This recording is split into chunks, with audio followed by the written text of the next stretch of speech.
മുമ്പൊരിക്കൽ ആലഞ്ചേരി പിതാവിനേറ്റ മുറിവുകളുടെ ആ കേസിൽ ഒന്നാം പ്രതി മാർ ജോസഫ് പാമ്പ്ലാനി തന്നെയാണ്. 2 ദിവസം മുമ്പ് സെന്റ് മേരീസ് ബസലിക്കയിൽ ഉണ്ടായ ആ വിമതരുടെ ഇടപെടലിലുള്ള ഒന്നാം പ്രതിയും പാമ്പ്ലാനി തന്നെയാണ്. മാർ ഫ്രാൻസിസ് പാപ്പയെയും വത്തിക്കാന്റെ സ്റ്റേറ്റ് സെക്രട്ടറിയെയും അന്നത്തെ പൗരോഹിത്യ തിരുസംഘത്തെയും വരെ കബളിപ്പിച്ചും തെറ്റിദ്ധരിപ്പിച്ചും കൊണ്ട് മാർ ജോസ് ആലഞ്ചേരി പിതാവിനെ മേജർ ആർച്ച് ബിഷപ്പ് സ്ഥാനത്ത് നിന്നും നിർബന്ധിതമായി നിഷ്കാസിതനാക്കിയതിന്റെ പിന്നിലെ പ്രധാന സൂത്രധാരൻ കൗശലക്കാരനും ഇതേ പാമ്പ്ലാനി തന്നെയാണ്. ഇതിലെല്ലാ പിതാക്കന്മാർക്കും ഏക അഭിപ്രായമാണ്, ആർക്കും എതിരഭിപ്രായമില്ല.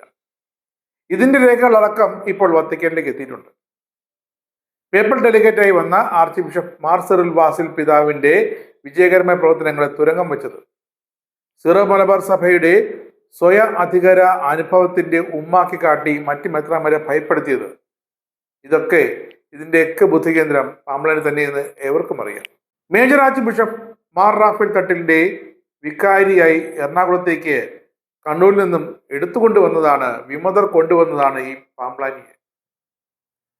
വിമത വൈദികരുടെ പിണിയളെന്ന പേരിലായിരുന്നു പാമ്പ്ലാനി ആദ്യം അറിയപ്പെട്ടിരുന്നത്. പക്ഷെ ഇവിടെ വന്നപ്പോൾ വിമത വൈദികരുടെയും വിമതരുടെയും നേതാവായി മാറി.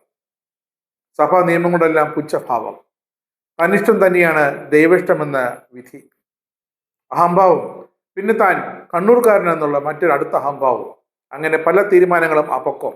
ഈ തീരുമാനങ്ങളെല്ലാം എറണാകുളം അതിരൂപതയിൽ പാമ്പ്ലാനി നടപ്പാക്കിക്കൊണ്ടിരിക്കുന്നു.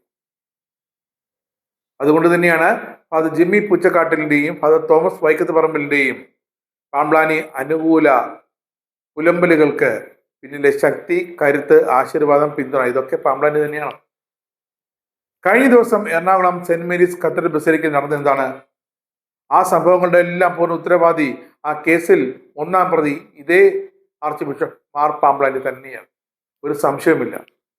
വിശുദ്ധ കുർബാന ഒഴിച്ച് മറ്റെല്ലാ കർമാദികൾക്കുമായി സെന്റ് മേരീസ് ബസലിക്ക തുറന്നു കൊടുക്കാമെന്നാണ് കോടതിയുടെ വ്യക്തമായ ഉത്തരവ്. അതായത് ചില തർക്കങ്ങളെ തുടർന്ന് വിശുദ്ധ കുർബാനയ്ക്ക് തൽക്കാലം അനുവാദമില്ല, മറ്റെല്ലാ പൂജാകർമ്മങ്ങൾക്കും തുറന്നു കൊടുക്കാം. ഇത് മാർ പാമ്പ്ലാനിക്ക് വ്യക്തമായി അറിയാം. എന്നിട്ടും ഈ 2025 വിശുദ്ധ വാരത്തിന് തൊട്ടു മുമ്പ് ബസലിക്ക അഡ്മിനിസ്ട്രേറ്റർ ഫാദർ തരീൻ ഞാളിയത്തിന് രേഖാമൂലം കൊടുത്ത നിർദ്ദേശം ഇപ്രകാരമായിരുന്നു: കോടതിയിൽ കേസ് നിലനിൽക്കുന്നത് കൊണ്ടും വിശുദ്ധ കുർബാന അർപ്പിക്കാൻ പാടില്ല എന്ന കോടതിയുടെ വ്യക്തമായ നിർദ്ദേശമുള്ളത് കൊണ്ടും വിശുദ്ധ വാരത്തിൽ പള്ളിയിൽ തിരുക്കർമ്മങ്ങളൊന്നും നടത്തേണ്ടതില്ല എന്ന്. തരീനച്ചൻ വിമത വിഭാഗത്തിൽപ്പെടാത്ത ശുദ്ധനായ വൈദികനായതുകൊണ്ടാണ് മാർ ജോസഫ് പാമ്പ്ലാനി അദ്ദേഹത്തിന്റെ ശത്രുപക്ഷത്ത് തരീനച്ചൻ നിർത്തിയതും ഈ ഒരു നിർദ്ദേശം പരിഗണിക്കാതെ പോലും പോയി. എന്തായാലും മാർ പാമ്പ്ലാനി അതിനുശേഷമാണ് തിരിച്ച് കൊച്ചി സഭയിലേക്ക് എത്തുന്നത്. കൊച്ചി അതിരൂപതയിലെ ബസലിക്ക അഡ്മിനിസ്ട്രേറ്റർ സ്ഥാനമൊക്കെ ഒരു അഴിച്ചുപണിക്ക് വിധേയനാക്കി വന്നപാടെ ബസലിക്കയും അതിരൂപതയും ഒക്കെ നന്നാക്കാനാണ് പാമ്പ്ലാനി വന്നതെന്ന് കരുതി. പക്ഷേ വിമത വൈദികരുടെയും വിമതരുടെയും കയ്യിലെ കളിപ്പാവയായി മാറുകയെന്ന് പിന്നീട് വ്യക്തമായി. എന്നിട്ടാണ് അദ്ദേഹം ഒരു സമവായ സിദ്ധാന്തം കൊണ്ടുവന്നത്. ഏകീകൃത കുർബാന അർപ്പിക്കാൻ സമവായ ഫോർമുല 50-50. ഇപ്പോഴെന്താ സംഭവിക്കുന്നത്? ഈ ഏകീകൃത കുർബാന സമവായ ഫോർമുലയിൽ നടത്തിക്കാനാണ് ഇപ്പോഴത്തെ ബസലിക്ക അഡ്മിനിസ്ട്രേറ്ററായ ഫാദർ തോമസ് മങ്ങാട്ടിലിന് നിലവിലുള്ള കോടതി നിർദ്ദേശങ്ങളെ പാടെ അവഗണിച്ചുകൊണ്ട് തള്ളിക്കളഞ്ഞുകൊണ്ടുള്ള ഒരു നിർദ്ദേശം ഇതാ ആർച്ച് ബിഷപ്പ് പാമ്പ്ലാനി നൽകിയിരിക്കുന്നത്. ഈ 2025 ഡിസംബർ 1 മുതൽ സമവായ സിദ്ധാന്തം അനുസരിച്ച് കൊണ്ടുള്ള ബലിതർപ്പണ രീതി കത്തീഡ്രൽ തുടങ്ങാനാണ് രേഖാമൂലം പാമ്പ്ലാനി കത്ത് കൊടുത്തിരിക്കുന്നത്. അപ്പോൾ പാമ്പ്ലാനിയാണ് ഈ കോടതി അലക്ഷ്യ കേസിലെ ഒന്നാം പ്രതി. പിന്നെ എങ്ങനെ സഭാസ്നേഹികളായ വിശ്വാസികൾ പ്രതിഷേധിക്കായിരിക്കും? അതിനെതിരെയാണ് വിശ്വാസികൾ പ്രതിഷേധിച്ചത്.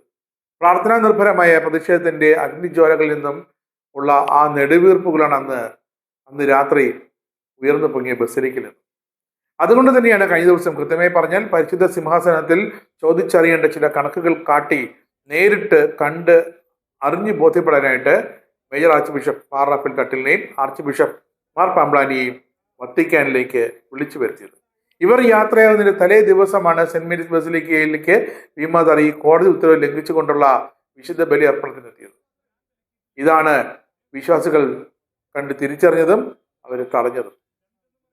ആ കേസിൽ ഒന്നാം പ്രതി എന്തു തന്നെയായാലും കോടതി അലക്ഷ്യം നടത്തിയെന്ന പേരിൽ പാമ്പ്ലാനി തന്നെയാണ്.